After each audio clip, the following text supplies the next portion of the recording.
It's the Health in the Real World podcast. It's time to start the show with Chris Janke as your host. Here to give you everything that you need when it comes to fitness strategies. We keep it simple and easy. It's your roadmap to get healthy. You don't need equipment and you don't need a gym. Just the right strategies to get you fit and trim. The Health in the Real World podcast is sponsored by... You were only given one body, one earth suit. Stop blasting it into the ground with destructive workouts. You don't really need to work out as hard as you think you do. Text the word workout to 408-883-4442 and get started for free with me. Hello and welcome to the Health in the Real World podcast. I'm Chris Janke and I'm joined today by Beth Coldrick. Beth, how are you doing today? I'm good, thank you. Thank you for having me. Good. You're welcome. You're welcome. Well, you have an amazing story of what you've had to overcome, and you're, you have your own business now. And give us a little bit of a background about who you are and what you've been through. Yeah, absolutely. So, gosh, like I was saying to you earlier, my journey is a little bit long and complicated, but probably like a lot of other people as well. I have suffered with digestive issues since I was a very little girl. Always complained of tummy problems and had issues, but my parents could never find out what was going on. So had a lovely childhood, living a very healthy lifestyle, grew up on the beach, out and about, loads of exercise, eating healthily. But my digestive issues just kind of got a little bit worse as I got older. And then when I went off to university, so 18 years old, I guess, wasn't it? 17, 18, went to a whole new town, went up to London, new friends, new environment. It obviously must have been a stressful situation subconsciously. And through, I think, going to university, being in a very intense degree, that set off my stress response in my body. And so my symptoms got worse and worse and worse. And of course, back then, this was, 2000. So it was kind of a long time ago, but not too long ago, but still Crohn's disease and ulcerative colitis and major digestive issues hadn't really been talked about, I guess. Then, not like they are now with social media. It's wonderful. Went back and forth to the doctors, had lots of tests. They couldn't find anything, so they just put it down to IBS. And that's when I started getting into nutrition and really just dove straight into that, I guess, to kind of figure out what the hell was going on with my stomach and all my symptoms. It was the usual bloating and just feeling rubbish all the time and tired, running to the toilet as well every morning. Couldn't find out what it was. So I lived for a few years, went and lived in South Africa, went and lived in Australia. I didn't let it take over my life. And I just managed it, as we all do when we've got issues like this. And then it was back in, I was just saying to you, I think it was 2009. 2009, I came back home to England because I was so poorly in Australia. I'd dropped a lot of weight. A lot of weight, and couldn't get off the toilet, and I was passing out. And it was just a nightmare. So I came home, which was the longest journey I've ever been on when you're ill. It's like having a hangover, but times 100. Right. It was horrendous. Got home and kind of literally a couple of days later, went straight to the doctors. They rushed me into hospital to do a colonoscopy, where they obviously check your insides. And I was diagnosed with Crohn's disease and ulcerative colitis there and then. Wow. I want to go back a little bit, because you mentioned sort of you got into nutrition after your initial diagnosis. What was your, going back to that point, what was your nutrition sort of lifestyle at that point? Did you try like veganism? Did you try what were you doing that worked? What were you doing that didn't work? How did you operate that? Exactly. That's kind of the classic question, isn't it? And it's so difficult with nutrition. And so answer to your question. So I've always been a very healthy person. I didn't grow up with takeaways or fizzy drinks or loads of chocolate. I've always grown up with home cooked meals, everything from scratch. So I was very lucky. So I already kind of had an idea of food and nutrition and kind of what was good for you. But what I didn't understand, and I get it now, and as people with IBS and IBD do, I was there having, lots of salads, lots of roughage, thinking, oh, this is good, because I'm healthy. I'm having salads and I'm having stir fries and lots of raw vegetables.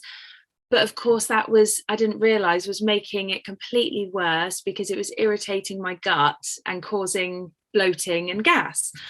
So I kind of, only touched on it. And it was, like you said, it's kind of like an elimination diet. I think I worked out very early on at the age of 15 that I was lactose intolerant, having grown up on skimmed milk. So maybe that was the reason, I don't know.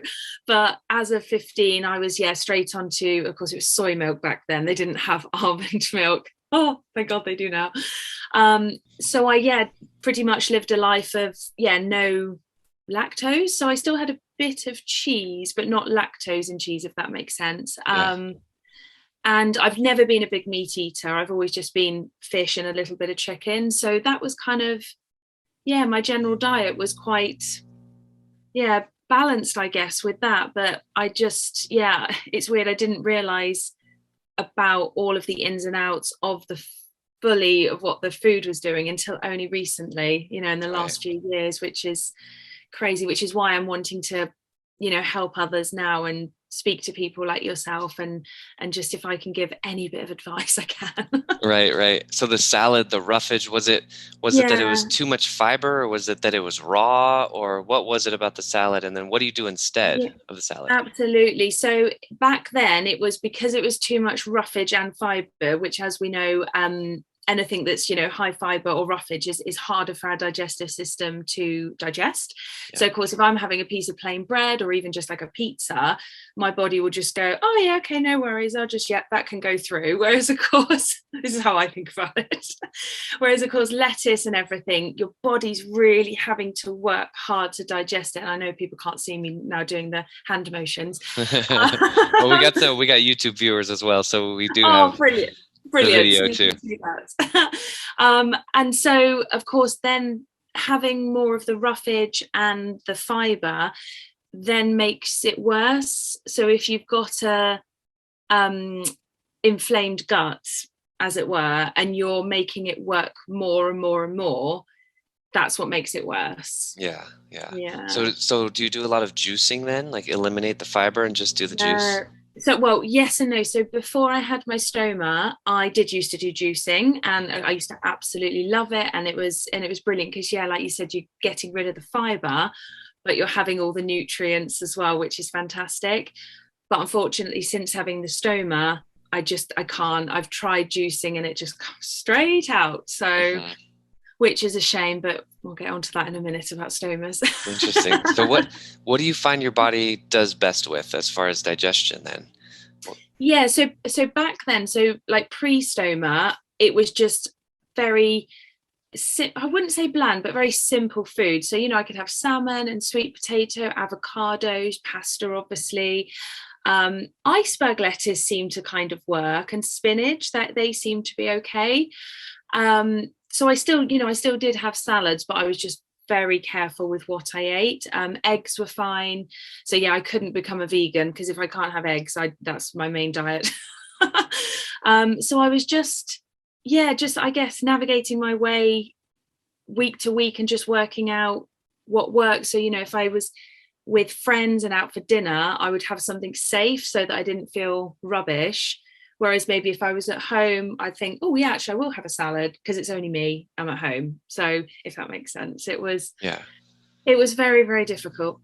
Well, you just described my favorite meal: salmon, sweet potatoes, avocado. Oh, the best. Oh my God, they're my favorite foods in the world. Love it. So what do you do now that you have the stoma, and what does it look like now? How do you navigate that? Yeah, absolutely. So it's been so interesting since having my stoma, because it's like pre-stoma, there was so much I could have and so much I couldn't have. Whereas now I've got a stoma, there's also so much I can have and can't have. So it's kind of swapped. So it's a difficult one. I would say my diet is actually more varied now that I have a stoma, because I don't have my large intestine. I can have certain foods because they don't irritate my what's the word? My brain's gone completely blank. Inflammation, because it's not there. So I can actually have stuff. But then the other side of having a stoma is you have to be really careful not to have foods that cause a blockage. There's a whole other thing. So like nuts and seeds and, you know, so I can't have any raw vegetables now. Wow. So it's, but weirdly, and this is where it just sounds crazy, and I speak to all my stoma friends about it because everyone's different, but I can have tomatoes, even though they've got skins and seeds, they're fine. I can have peppers if they're cooked, but I can't have raw carrot, and I definitely can't have raw beetroot because that put me in hospital last summer and I nearly died. It was horrible. What was it about the beetroot that did that? Was it the fiber? So, yeah, it was my fault. I never buy bagged salad, and I bought a bag of salad, you know, just like the leaves and everything, and it had the little strands of beetroot, do you know, that you can get? So I think it's raw. And I made a lovely chicken salad, eating through, didn't even cross my mind. And then 3:00 in the morning, oh my God, my boyfriend had to call the hospital. I had to call the doctors and everything in the hospital and call my mom. And I was literally passing out. And oh my gosh. Oh, it was just horrendous. So what it had done, because I woke up and my stomach was very, very swollen. So I always explain a stoma is like a pipe. So if you imagine you've got the pipe and you've got all your food going through, because the beetroot didn't digest in the stomach, this is very scientific, sorry, and a bit weird. No, but it's good. Because it didn't digest, it then got stuck behind the stoma. Exactly. Gosh. So you can imagine, so nothing could go through. So it all got stuck in my tummy, and then that's where, I passed out with the pain. And so now I say to my friends, I can't eat that, not because it will upset me, because I'll get hospitalized. So I'm quite... Yeah, it's a pretty good reason. Yeah. Yeah, exactly. So it's a bit, it's tough. Yeah. But it's fine. When you went into the hospital, how long did it take them to figure that out? Like, that seems like they would have had to do a bunch of tests and... No, they were actually awful. No, they were awful. It was an absolute nightmare. So again, like most people, you know your body, don't you? You kind of get to know it.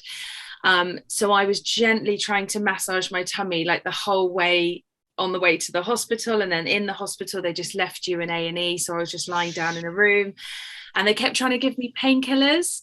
And I was like, I don't need painkillers. I'm not in pain. I just have a blockage. So I need someone to go in and take the beetroot out so it was weird. I didn't want to take painkillers. So the thing to do when you have a blockage, is to massage your tummy if you can, even though mine was so painful, and take fizzy drinks, so like Coke, to try and basically push everything out. So no, I was in there for 9 hours. Wow. And I think 5 hours in, it managed to push itself out. And then, for a doctor, he was useless. And then I went home. Wow. I bet when you were growing up, and you said you grew up really healthy, home-cooked meals, I bet you never thought Coca-Cola would be a health food. I know. It's the same. Like, obviously, I have Coke like maybe once a month, if that. Right. But if I know I'm going to have, because I don't really drink anymore as well, I've really stopped drinking. So if we're out, and I'm out with my friends and I have something that I think, that might actually cause a blockage, I'll order a Diet Coke, which is so weird, isn't it, that I have to think like that? Well, there's tons of YouTube videos of like Coke like dissolving a penny or something, or like getting oil stains off the road. There you go, it's magic. Yeah, if you got beetroot stuck in there, get some Coke, it'll just dissolve it right through. Well, that's so interesting, because that I've talked to a lot of people recently, especially about how individualized each one of us is. And you could read a book, like I just named two things, right? I said, do you eat a lot of vegetables, and do you juice?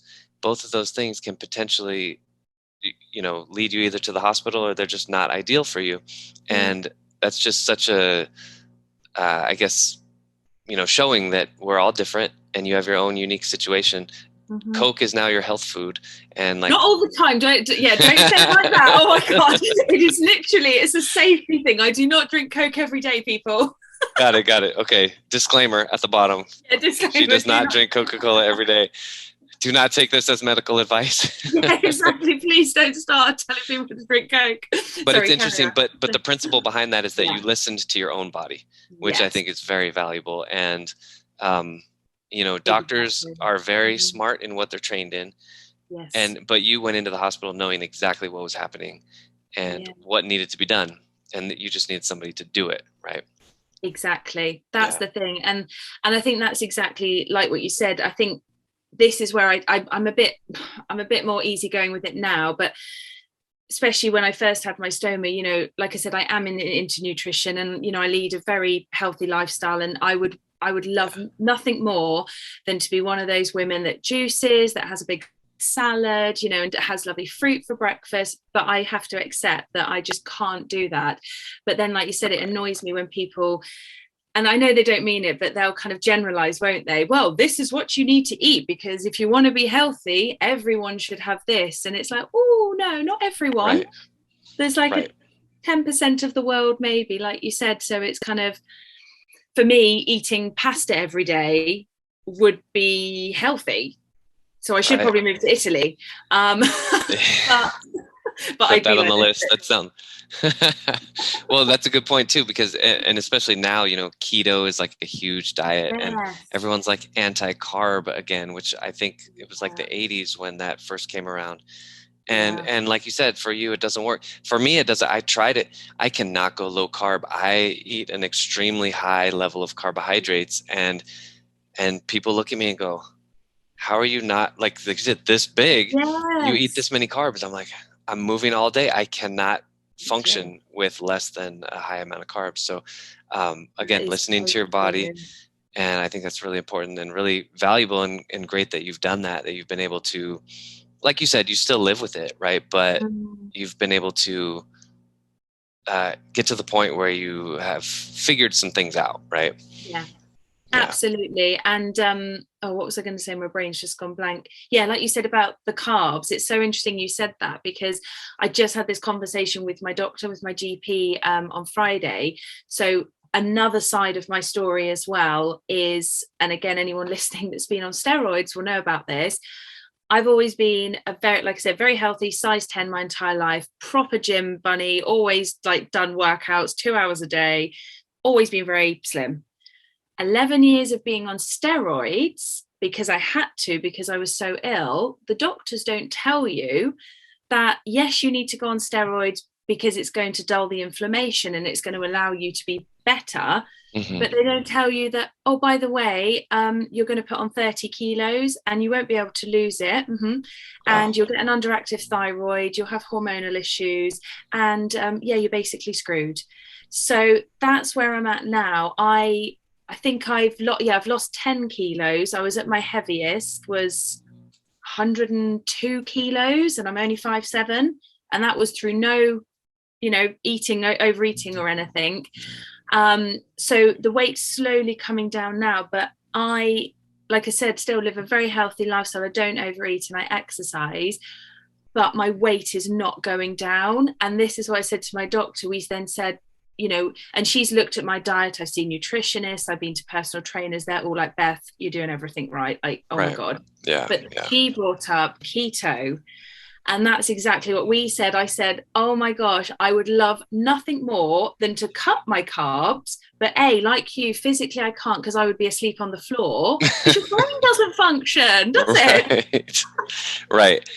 Just for the Americans watching, 30 kilos is 66 pounds, just for the quick conversion. Much. In my head, I was thinking I know it's about 60 pounds. I Googled it, 66 pounds. Thank you so much. It's a lot. So the carb thing is real. It's and I think, again, that goes back to listening to your body, and you know what would happen to you personally, and I like how you are not dogmatic either. You're not saying like everybody needs to have more carbs. It's just like, no, this is my story. And again, that's the disclaimer. This is Beth's story. This is not, she's not giving advice for everybody. With the stoma. Yeah, exactly. Right. That's what exactly. I said to my doctor, I do have a big salad, I have a lovely, nice salad with lots of lovely stuff in it at most lunchtimes, but I always have to make sure I either have sweet potato through it, butternut actually helps, or have maybe like some sourdough bread or some rye bread on the side, or if I'm out, maybe some French fries. So I have to make sure I have those with the salad, because if not, yeah, it gets stuck and it's just and it's a nightmare. So yeah, to do low, because obviously in this normal state, you know, you'd speak to someone, oh, you know, I've put on 30 kilos, I can't lose it. Okay, well, we'll try this. Then low carb probably would help them to lose the weight. But yeah, like we said, we're all individual. And me personally, I eat, you know, around 1,400 calories a day, and I work out 5 times a week, and I'm active, and I cannot for the love of God lose weight. Can't. And it's just because I've been on these steroids and it's just a nightmare and I can't do anything about it. But it's just, yeah, it's just the way it is really. So yeah. Nutrition is a big thing. Everyone's different. Yeah. So nutrition. what would you recommend to somebody who is experiencing these symptoms? I mean, is there, like, would you recommend going the traditional medical route, or is there another modality that has really benefited you? Oh gosh, yeah. Well, that's a really, really good question, and it's something that I'm kind of working on in the background at the moment, actually, because I'm actually going to train to be a nutritionist. That's my next thing, which I've wanted to do for years. Nice. And I want to specialize with people with IBD, with stomas, autoimmune. But it's a really difficult one, because answer to your question, I kind of want to say, oh no, you know, try and do it naturally, try and do it through diet and exercise and mindfulness and yoga and meditation. And I really do want to say, and I'm sure there are loads of people that can heal themselves like that.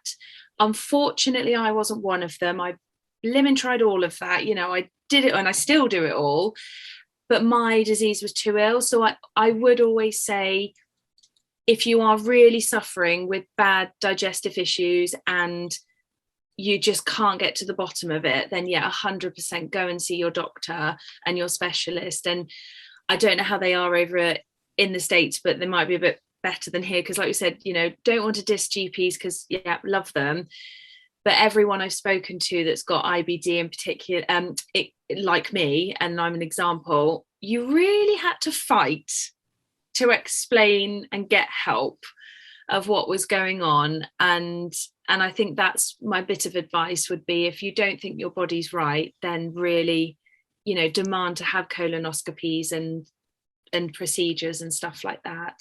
Yeah definitely. Let's talk a little bit about you have a skincare line, right? Vegan skincare. Talk about that a little bit. Yeah, so gosh, back in the day, whenever we said it was 15 years ago, I lived in Australia and I trained as a natural beauty therapist. And the reason I got into beauty was because of my obsession with skincare. And just, I love creams and moisturizers, and I just love skin. So I became a beauty therapist back then, obviously came back to England. And then I actually set up my own beauty business from home, being a facialist and a waxing specialist. So I just focused on those two things. They were the treatments that I enjoyed. And, you know, worked with, hundreds and thousands of women with their skin, and, you know, obviously talking about skin all day long. And the business was going great. And I opened up a salon, but again, unfortunately, I had to close it because of my illness. So I then started thinking, well, if I can't be a beauty therapist, I want to still do something to do with skin and beauty. Well, what can I do? And of course, like I said to you earlier, I've been a skincare formulator since I think 2012. So I started creating creams and balms, because actually at this time my skin, another side effect of IBD and all the drugs, had gone really sensitive. Because I was put on a chemotherapy drug for 18 months, so like loads of my hair fell out, my skin was super dry, you know, like patients that have cancer and go on chemo, and I just couldn't find anything that would work with my skin. And of course I was trying all the lovely natural brands and, you know, no chemicals and this, and nothing was working. So I created 2 products, recovery face cream for the day and nourish yourself balm for the night. I still use them every single day. Honestly, practice what I preach. I love them. And so I started creating some products. And in 2018, the end of 2018, I launched Beo, which is Beth's Aromatherapy Organic, making skin happy. And I launched my brand, the end of 2018, and it's now got 14 SKUs, I think 14 products, because I've got body products as well. And and I run that full time now from home, and I get to just help people all over the country with their skin, which makes me happy. That's great. That's great. Well, Beth, to end the episode, I like to give people the opportunity to give a motivational speech. Let's say you're called in front of a university, or for graduation, or a corporation, to give a keynote speech. Your keynote speech is how you think they can get the most out of their lives. You can go whatever direction you want. Very big picture. Gosh. This is totally up to you. No pressure. I wish I'd known about this before. Oh gosh, or did I miss that? So won't be very professionally put together, but I think it's going to sound cliche and a bit, I don't know, like everybody else says, but I do think kind of doing what lights you up in life is the most important thing. And I feel like you shouldn't kind of take the pressures on of parents and of peers and of what you should be doing and why you should be doing that. And I think just living your life as to what you want to do, and of course minimizing stress. I know that's so much easier said than done, but I just think if something is causing you stress in your life, then just get rid of it. Really, really get rid of it, whether it's a job or a person or a family member or a location. I just think, we've got one life, so let's just live it, and to the best, the best we can. And then your body will be happy and you won't be ill. Nice. Well, Beth Coldrick, how do people get in touch with you online? How do they find you? So my personal Instagram page is happy_stoma_life. So Happy Stoma Life, where I share like all my stoma stuff and IBD in my personal life. And then my business, which is Beo Skincare, which is BAO. So that's at Beo Skincare on Instagram. And that's obviously all things skin and products. And I'm always at the end of the phone if anyone's got any questions about skincare or IBD or stomas, anytime. Awesome. Well, again, this is Health in the Real World. I'm Chris Janke, joined today by Beth Coldrick. Beth, thank you so much for joining me today. Thank you so much. Thanks for listening to the Health in the Real World show. Make sure to like and subscribe and comment down below. Visit mycorebalance.com to learn more.